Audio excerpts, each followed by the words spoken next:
ఇంకెప్పుడు జరుగుతుందని ఏడుస్తున్నావా? ఏడుస్తూనే అలాగ దినములు గడుపుతున్నావా? నాకెవరున్నారు, ఏముంది, ఎవరు లేరని తలబాదుకుంటున్నావు కదా. ముసిలితనము లేని దైవ కుమారుడు ఒకడున్నాడు. నీ ప్రతి కాలమందు చెయ్యి విడువని వాడొకడున్నాడు.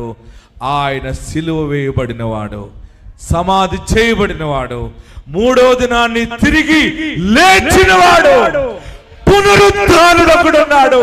ఆయన నిన్ను స్వస్థపరచుచున్నాడు, ఆయన నిన్ను బలపరచుచున్నాడు. మీ విశ్వాసానికి ఎన్నో పరీక్షలు రావచ్చు. ఇక జరగదు, నా తండ్రి మారడనుకోవచ్చు నువ్వు, నా భర్త ఈ మనుషుడు ఇంకా మారడనుకోవచ్చు నువ్వు. సమయం ఆసన్నమైంది.